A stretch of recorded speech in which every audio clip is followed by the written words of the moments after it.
Pois bem, nós hoje aqui temos a satisfação de receber mais uma vez aqui o nosso irmão Lucas Vado. Ele já esteve na outra unidade, lá na Negrão de Lima. Ele frequenta lá o centro da Dona Ivone, Paz de Jesus, lá na Vila Nova, também a Federação. E hoje ele vai falar o tema que é sobre servir a Deus e a Mamon. A gente vai ler um trechinho bem curtinho aqui, que é o capítulo 26 do Evangelho segundo o Espiritismo. Só um trechinho que fala sobre isso. Salvação dos ricos. Ninguém pode servir a dois senhores, porque ou odiará a um e amará ao outro, ou se afeiçoará a um e desprezará o outro. Não podeis servir ao mesmo tempo a Deus e a Mamon. São Lucas, capítulo 26, versículo 13. Aliás, capítulo 16. Então o jovem se aproximou dele e lhe disse: Bom mestre, o que é preciso que eu faça para adquirir a vida eterna? Jesus lhe respondeu: Por que me chamais bom? Só Deus é bom. Se quereis entrar na vida, guardai os mandamentos. Quais os mandamentos? Disse-lhe. E Jesus lhe falou: Não matareis, não cometereis adultério, não furtareis, não direis falso testemunho, honrai ao vosso pai e à vossa mãe, e amai o vosso próximo como a vós mesmos. O jovem lhe respondeu: Tenho guardado todos esses mandamentos desde a minha juventude. O que me falta ainda? E Jesus lhe disse: Se quereis ser perfeito, ide, vendei o que tendes e dai-o aos pobres, e tereis um tesouro no céu. Depois, vinde e me segue. O jovem, ouvindo essas palavras, foi-se embora muito triste, porque tinha grandes bens. E Jesus disse aos seus discípulos: Em verdade vos digo que é bem difícil que um rico entre no reino dos céus. Digo-vos ainda uma vez: é mais fácil um camelo passar pelo buraco de uma agulha do que um rico entrar no reino dos céus. São Mateus, capítulo 19, versículo 16 a 24. Passamos a palavra ao nosso irmão, que a espiritualidade possa incluir.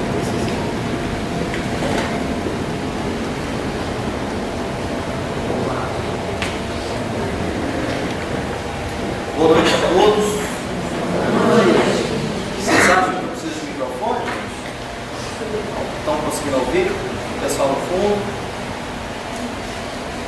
Meus irmãos, eu gostaria, antes de iniciar a minha palestra, eu sempre falo nessa casa, eu gosto sempre de registrar, né, que é uma casa que eu tenho um grande carinho. Um momento em que meu pai se encontrava com uma grande dificuldade de ordem da saúde, essa casa abriu as suas portas e, através do tratamento, ele pôde receber os eflúvios necessários para o seu restabelecimento físico. Então, eu sempre lembro com muito carinho dessa casa, ainda na instituição anterior, mas eu gostaria de reforçar aqui o quanto é importante quando nós buscamos a nossa cura, seja a cura espiritual, seja a cura material, todos nós possamos ter realmente essa fé no trabalho espírita, no trabalho da espiritualidade, para atingirmos os nossos objetivos. Como disse nosso irmão, a nossa fala de hoje tem como tema: não se pode servir a Deus e a Mamon. É uma frase que, de certa forma, se tornou quase que um chavão. Se diz que muitas vezes se utilizam dessa expressão, muito comumente, mas muitas vezes nós não entendemos o significado dela. E às vezes a entendemos até de uma forma distorcida. Então, primeiramente, nós precisamos entender o que exatamente é Mamon.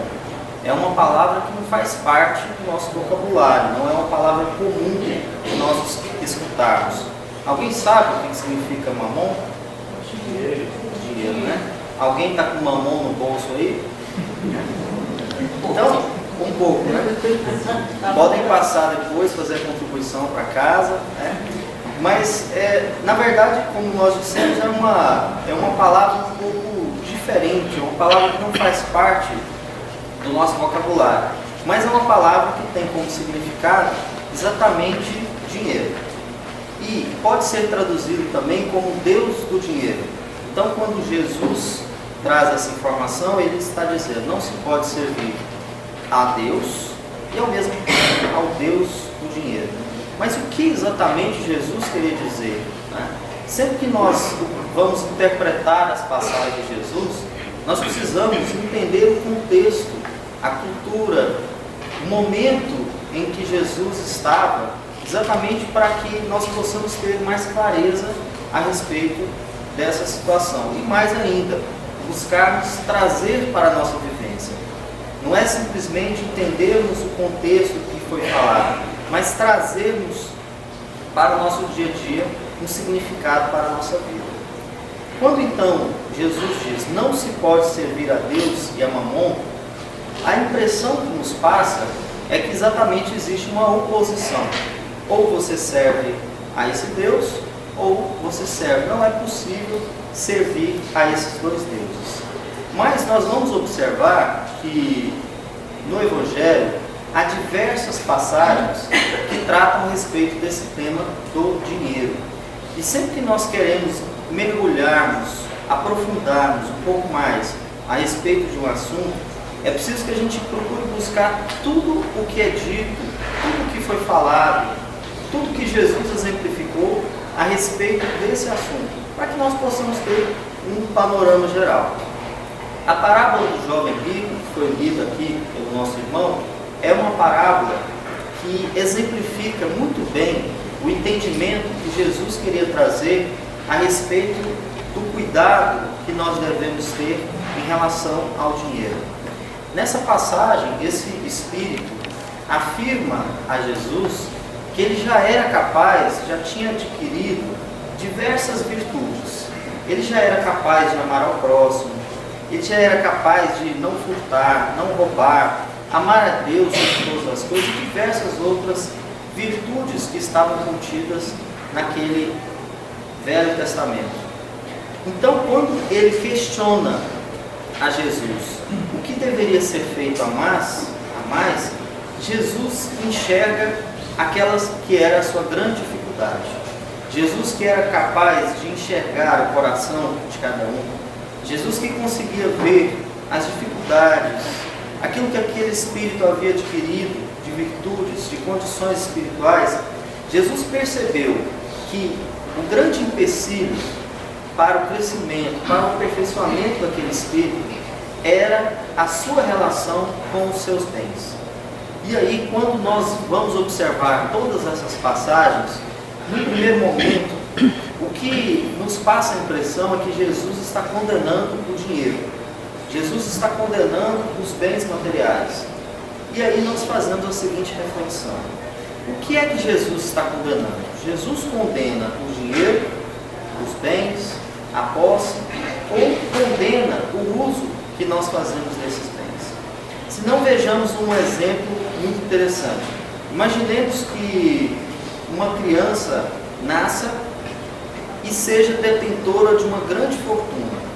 Recebe uma herança dos seus pais e ela, ainda que muito jovem, é uma pessoa de muitas posses, uma pessoa rica, detentora de uma grande fortuna. Nós estaremos dizendo então se essa riqueza não poderia levá-la ao reino de Deus? Significa que esse espírito estaria condenado a não ir a esse ambiente espiritual do reino de Deus que Jesus menciona. Isso, naturalmente, não faz sentido quando nós observamos à luz da razão espírita. Não é porque alguém seja rico, não é porque alguém possui posses, bens, é que ela está condenada a não ir ao reino de Deus. Mas sim o uso que essa pessoa faz. o bom uso empregado desses bens para que ele possa exatamente gerar possibilidades de evolução para si e para os outros. Vamos imaginar novamente um outro exemplo dessa instituição. Essa instituição que aqui ergueu o seu prédio, que nos dá aqui condições de conforto, cadeiras confortáveis, ar-condicionado, uma estrutura que nos possibilita estarmos aqui em condição de aprendermos, de evoluirmos, de crescermos, de buscarmos a nossa cura espiritual. Será que nós podemos condenar o dinheiro, uma vez que ele proporcionou também essa condição, ainda que também com o apoio de trabalhadores incansáveis, mas o dinheiro foi empregado exatamente para que instituições como essas pudessem desenvolver o seu trabalho. Então fica muito claro, quando nós fazemos uma leitura à luz da razão e à luz da doutrina espírita, que o problema não se trata do dinheiro. O dinheiro é um instrumento que nós podemos utilizar de forma positiva ou de forma negativa. Há também uma outra passagem, essa um tanto curiosa, porque a parábola do jovem rico, ela nos parece muito clara, ela é bem objetiva a respeito do que Jesus queria dizer. Mas essa passagem que eu vou ler agora, é uma passagem que ficou um tanto enigmática, que muitas pessoas não souberam compreendê-la na exatidão.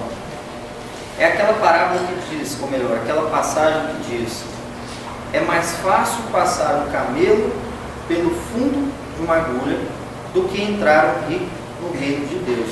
Alguém já ouviu essa passagem? Vocês já ouviram? Vocês conseguem compreender o que é que essa passagem quer dizer? Eu gostaria de dizer para vocês que há diversas interpretações para essa passagem. Eu vou tomar a liberdade de apresentar aqui duas possibilidades. Uma primeira possibilidade, alguns estudiosos acreditam que possa ter havido na tradução do original para o grego que era a língua mais comum, a semelhança talvez do inglês, uma língua extremamente usada por todos.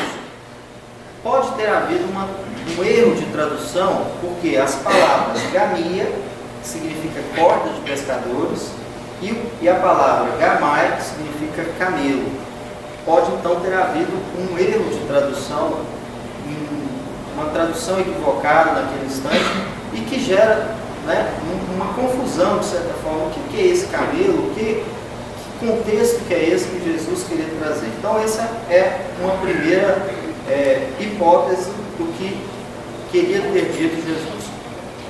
Uma segunda hipótese que alguns historiadores costumam colocar é que naquele tempo a cidade de Jerusalém era uma cidade que era toda em volta de muros. Eram muros que exatamente faziam a proteção daqueles cidadãos que moravam naquela cidade. E no decorrer do dia, os viajantes que passavam dias, horas no deserto, comprando mercadorias, fazendo diversas viagens, fazendo negócios, quando desejavam ingressar na cidade, havia diversas portas. Essas portas, no decorrer do dia, por uma questão de segurança, começavam a ser fechadas, das maiores para as menores. E a última porta que era fechada, era uma porta que tinha semelhança de uma agulha, tinha um formato de uma agulha. Então aquele viajante que estava a maioria deles andava a camelo no deserto, ele precisava descer do seu camelo, ingressar na cidade e puxar o animal com bastante dificuldade. Ainda assim, o animal entrava com bastante dificuldade. Então, era uma alegoria que Jesus queria dizer exatamente da dificuldade de alguém que se encontra com muitos bens, que ele possa ingressar nesse reino de Deus. Ou melhor dizendo, a dificuldade que essa pessoa que está presa a todos esses bens tem de ingressar no mundo espiritual, no reino de Deus. É preciso a gente entender o seguinte: Vamos imaginar então que nós temos dois tipos de riquezas. Nós temos a riqueza espiritual, que é essa riqueza que todos nós aqui buscamos, que todos nós estamos angariando, que é uma riqueza eterna.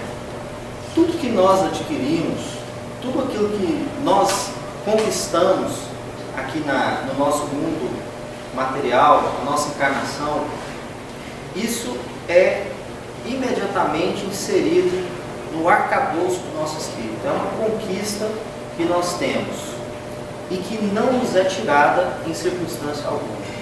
Então, se eu conquisto, por exemplo, a virtude da humildade, da bondade, da fraternidade, são preciosidades que eu adquiro e que jamais deixam de fazer parte do meu espírito. Ainda que eu possa reencarnar em outra situação, em outro país, em outro sexo, em outra condição social, qualquer que seja a minha condição de reencarnação, esse tesouro espiritual eu jamais perderei. No entanto, existe também a riqueza material. Essa riqueza material, muitas vezes, nós passamos muito mais tempo, nós nos dedicamos muito mais à busca dessa riqueza material do que essa riqueza espiritual. Muitas vezes nós passamos horas do nosso dia buscando essa riqueza e nos esquecemos dessa riqueza que é eterna. Porque se nós formos imaginar, e talvez essa seja uma dádiva, uma bênção da doutrina espírita, que é nos revelar o verdadeiro mundo espiritual. Sabemos que nós somos seres espirituais eternos, que a nossa morada é o universo. E todos esses bens que nos chegam são bens que nos são emprestados por Deus. Mas muitas vezes nós nos esquecemos que no instante em que nós desencarnamos, esses bens imediatamente nós não os possuímos mais. Isso é uma coisa que muitas vezes nós não pensamos. Muitas vezes buscamos incessantemente a busca por bens materiais. Muitas vezes nós temos um veículo, queremos ter outro, temos uma casa, queremos ter outra, sempre buscando algo a mais. Quando nós nos esquecemos que com a morte, imediatamente esses bens deixam de ser nossos. Então é algo que não é uma escolha nossa. Não é algo que eu possa negociar com Deus e dizer, olha Deus, eu consegui conquistar muitos bens materiais, eu gostaria de fazer um trato com você. Na minha próxima encarnação, eu gostaria de ter 10% dos bens que eu tenho. Ou eu gostaria de, essa casa que eu comprei, eu gostaria de tê-la na próxima vida. É algo que não é possível. Né? E essa é a bênção da reencarnação. A possibilidade de nós, uma vez que contraímos alguns débitos, mas ao mesmo tempo conquistamos algumas virtudes, temos a oportunidade de refazer o nosso caminho, o caminho que nós achamos que precisamos melhorar. Nós precisamos pensar, meus irmãos, que a nossa vida ela é semelhante a alguém que, por exemplo, sobe uma montanha. Alguém que faz uma caminhada longa, alguém que faz uma viagem muito extensa. Vamos imaginar que nós vamos então fazer essa viagem. O que nós vamos fazer? Nós vamos pegar uma mochila e vamos colocar nessa mochila diversos itens. Vamos colocar roupas, vamos colocar itens de higiene, vamos colocar um celular, um GPS, vamos colocar diversas coisas que nós entendemos que são indispensáveis para a nossa viagem. Mas à medida que nós vamos caminhando, essa mochila que parecia um tanto leve, começa a parecer pesada. Essa mochila que continha ali diversos itens, nós começamos a observar durante a nossa jornada que esses itens não são indispensáveis para a nossa caminhada. Então, quando temos o primeiro momento de dificuldade, quando então estamos subindo a montanha e aquele peso começa a nos incomodar, nós começamos a abrir essa mala começamos a abrir essa mochila e vamos observar o que tem. Eu tenho 2 peças de roupas, será que eu preciso de 2? Não, vou deixar uma no caminho, vou continuar com outra. Eu tenho às vezes alguns itens que não são necessários para mim e vou descarregando tudo aquilo que não é necessário, justamente para que eu possa ter facilidade no meu caminho. Chegando talvez no fim daquela jornada, observando que aquela mochila, aquela mala ficou para trás. Porque o que mais importa nessa caminhada somos nós. É o nosso espírito, é a nossa determinação, é a nossa perseverança de buscarmos esse caminho. Assim é a nossa vida. Nós vamos percebendo, à medida que nós podemos ter a oportunidade de amadurecermos, de buscarmos através do estudo, buscarmos através do trabalho na instituição espírita, nas diversas correntes religiosas, nós vamos percebendo o que é o verdadeiro sentido da vida, o que realmente nós precisamos buscar para a nossa vida. Todos nós estamos nessa viagem, todos nós estamos nessa jornada, caminhando, cada um aqui no seu caminho. Alguns com caminhos mais tortuosos, outros caminhos mais fáceis, mas todos têm esse caminho, essa busca para a nossa evolução.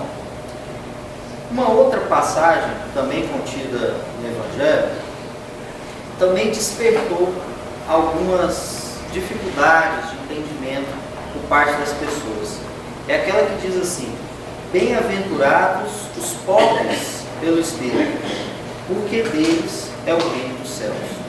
No primeiro momento, quando nós interpretamos essa passagem, no primeiro momento entendemos que aquela pessoa que vive na pobreza, aquela pessoa que não possui bens materiais, ela está automaticamente, ela tem o seu caminho aberto para conquistar o reino dos céus. Mas vamos interpretar melhor o que significa essa palavra, essa expressão pobre de espírito, ou pobre pelo espírito. Pobre pelo espírito é diferente de pobre de espírito.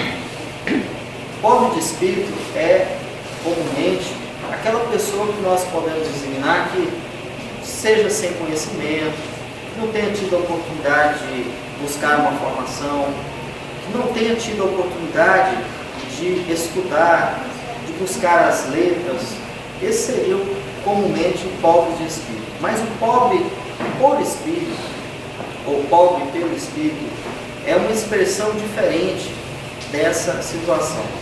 Espírito aqui, nós temos que entender no sentido do conhecimento, no sentido daquele que busca o seu caminho, aquele que busca o conhecimento para alcançar seus objetivos.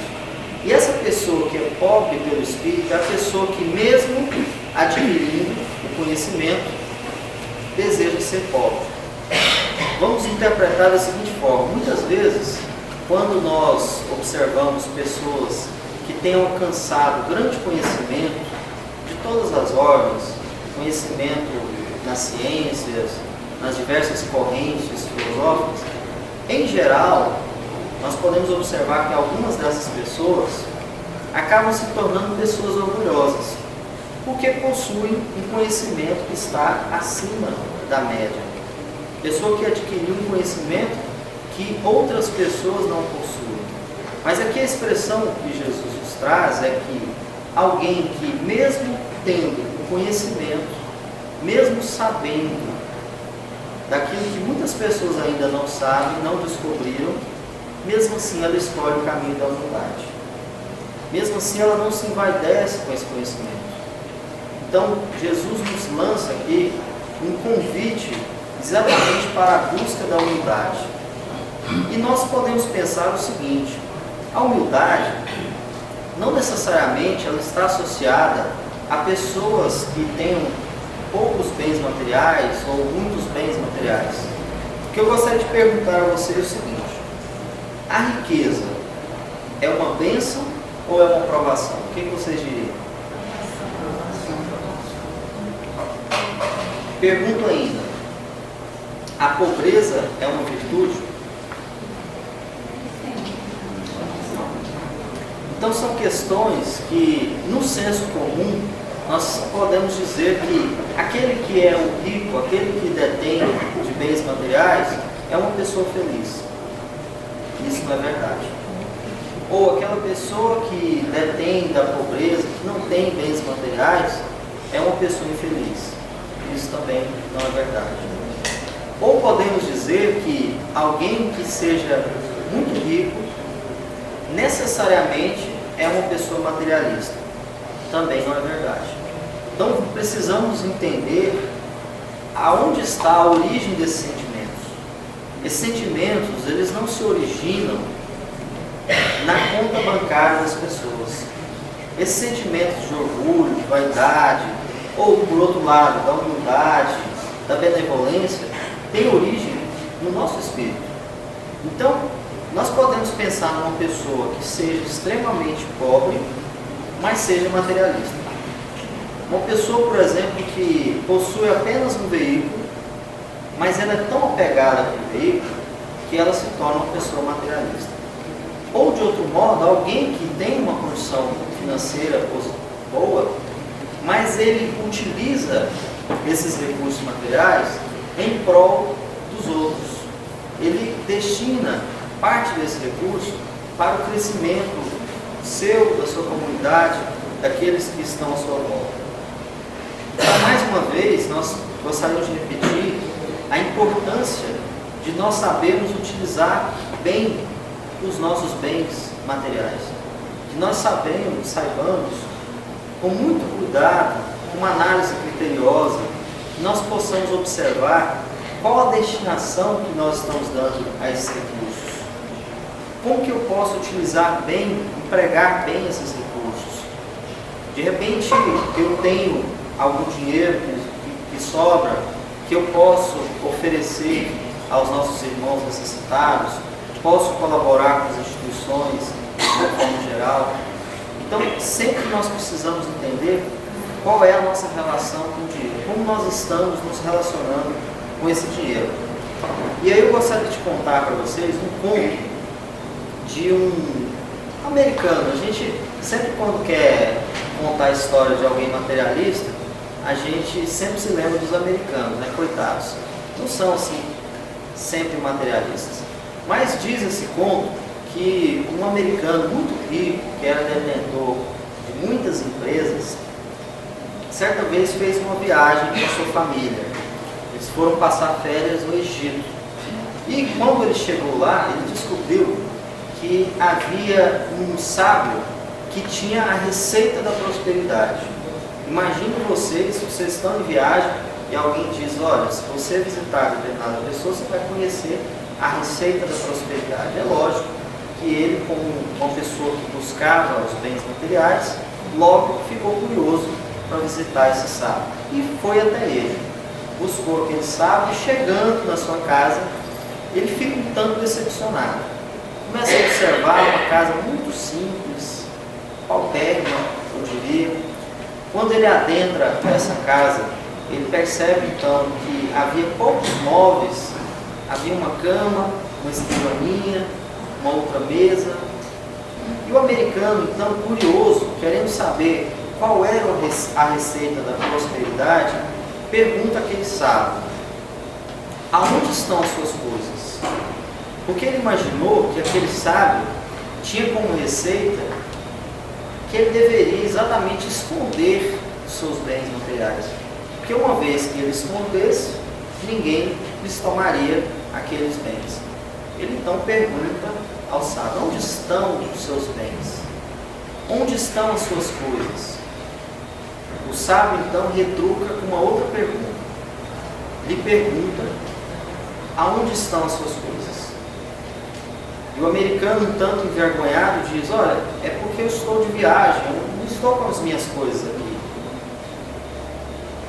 E o sábio então responde: eu também estou de viagem, eu também estou de passagem.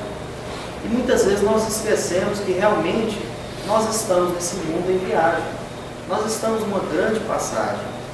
Esse americano, procurava, buscava exatamente a prosperidade material, enquanto que esse sábio já havia encontrado essa grande prosperidade espiritual. Vamos ver aqui o significado dessa palavra. A palavra prosperidade vem do latim prosperitário. E sabe o que significa prosperidade? Significa felicidade. Significa alguém feliz. E aí eu pergunto, vocês são prósperos? Vocês se consideram pessoas prósperas? Então vamos observar o seguinte. No Evangelho, quando nós vemos, sobretudo no Velho Testamento, há duas expressões que fazem referência à prosperidade, mas são duas expressões diferentes, mas cujo significado que é igual à prosperidade. Primeiro é o verbo sacá-lo. O verbo sacá-lo, que aparece diversas vezes no Evangelho, significa bênçãos. Então, quando o tradutor viu a palavra sacá-lo, o verbo sacá-lo, ele traduziu como prosperidade. Mas há uma outra palavra, que é ksalash, que significa bens materiais, e que os tradutores também traduziram como prosperidade. Então imagine a confusão que aconteceu. Sempre que nós associamos a palavra prosperidade, qual é a lembrança que nós fazemos? Quando nós dizemos que alguém é próspero, quando nós dizemos que nós estamos buscando essa prosperidade, nós imediatamente lembramos da riqueza, lembramos do aspecto financeiro, e não é isso que o Evangelho quer nos trazer. Está dizendo que para ser uma pessoa próspera, nós precisamos buscar a felicidade. E como nós buscamos a felicidade? Exatamente servindo a Deus, exatamente cumprindo os mandamentos de Deus. E Deus nos dá essa mensagem que nós colocamos aqui, do cuidado que nós temos que ter, do zelo que nós precisamos ter, porque os recursos materiais, muitas vezes algumas pessoas podem pensar que uma vez tendo uma riqueza, nós poderíamos ter esses bens, essa felicidade, mas nós nos esquecemos que uma vez que temos esses bens e vamos preenchendo a nossa felicidade, a nossa alegria com esses bens, adquirindo coisas, comprando coisas, nós sempre iremos querer comprar mais, adquirir mais para buscar a nossa felicidade. E nunca estaremos satisfeitos. Nunca seremos felizes verdadeiramente. Porque é uma felicidade que não está pautada naquilo que traz realmente a felicidade. Porque a felicidade, embora os Espíritos nos digam que nós ainda podemos alcançar uma felicidade parcial, porque felicidade de fato somente os espíritos puros são capazes de alcançar, mas essa felicidade parcial que nós buscamos é exatamente a felicidade do cumprir o dever. É de nós sabermos que nós estamos fazendo a nossa parte, que nós estamos buscando a nossa melhora, que nós estamos contribuindo com a nossa comunidade. Essa é a grande felicidade.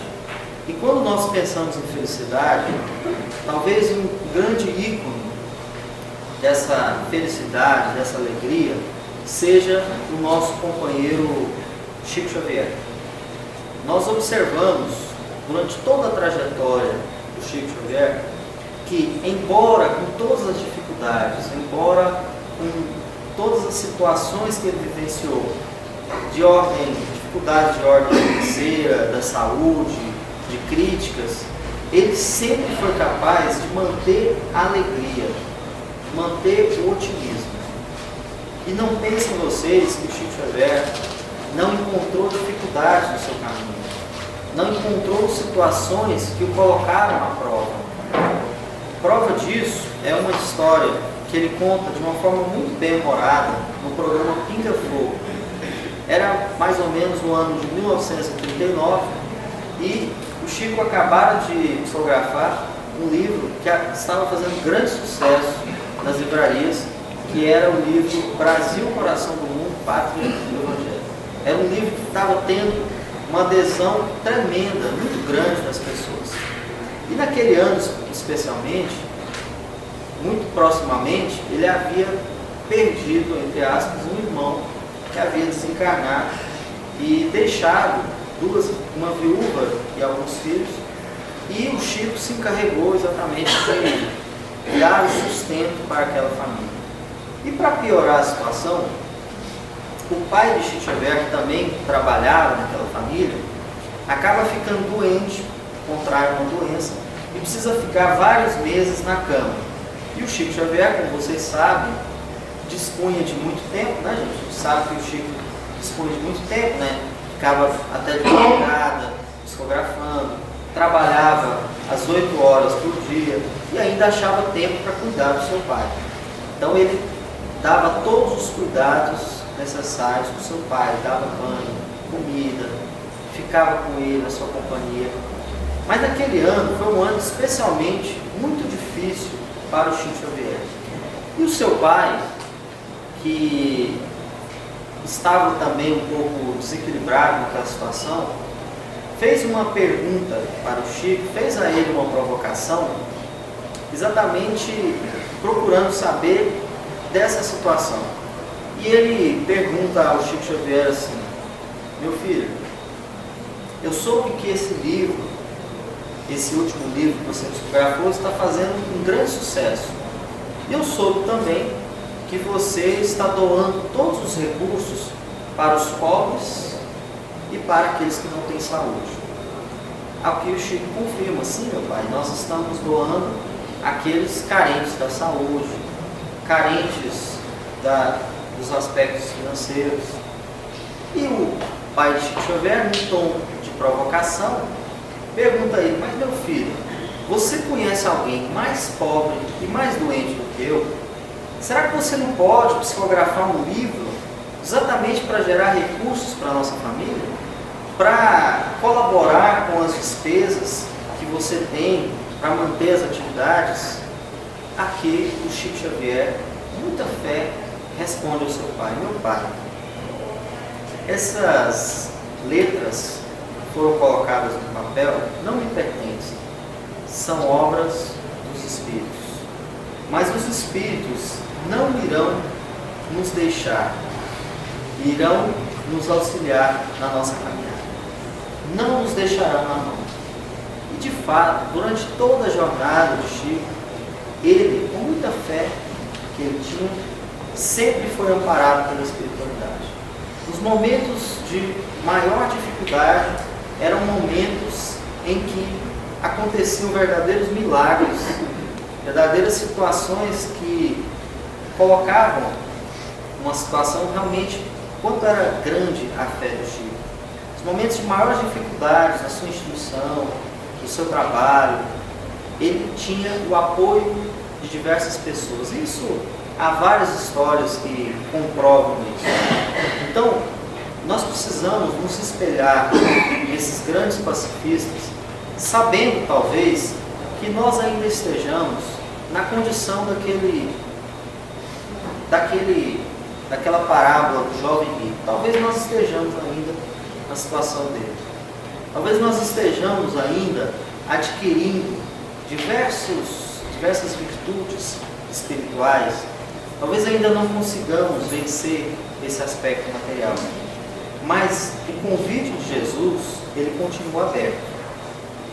Ele continua aberto para que nós possamos saber lidar com essa ferramenta. Que nós possamos saber realmente utilizar esses recursos em prol do nosso crescimento, do nosso aperfeiçoamento. Que ele possa ser um instrumento de mudança na vida das pessoas. É esse o convite que Jesus nos faz. E eu gostaria de, já conduzindo aqui para o nosso encerramento, fazer um pedido a vocês. Quem aqui já fez uma relação de todos os seus bens? Alguém já conseguiu? Há algumas pessoas aqui que têm muitos bens e ainda não foi capaz de relacionar. Mas eu gostaria que vocês relacionassem outros bens. Eu gostaria que vocês relacionassem os bens espirituais de vocês. Vocês já conseguiram fazer uma observação? Já conseguiram pensar, refletir a respeito de quais virtudes vocês já adquiriram, a respeito daqueles desafios que nós já fomos capazes de ultrapassar, já foram capazes de relacionar aquelas virtudes que nós precisamos adquirir, que nós precisamos almejar. É esse o convite que eu faço nessa noite, para que vocês, antes de dormir, possam colocar a cabeça para você e pensar: essa virtude eu já consegui adquirir, essa eu ainda preciso vencer, para que nós possamos de fato buscar essa que é a nossa verdadeira riqueza espiritual. São as nossas virtudes, os nossos sentimentos. E eu vou dar uma dica para vocês: se vocês não conseguirem descobrir quais são esses bens espirituais, eu digo para vocês que são todos aqueles bens que vocês possuem que vocês não conseguem comprar com dinheiro. Esses são os bens espirituais. São os nossos amigos, os nossos filhos, essa comunidade que nos abraça, essa oportunidade que nós temos, a bênção da reencarnação que nos oportuniza estarmos aqui novamente trabalhando para o bem. Esses são os verdadeiros bens espirituais que nós precisamos buscar. Que todos nós possamos buscar esses bens, possamos ter uma boa noite. Obrigado.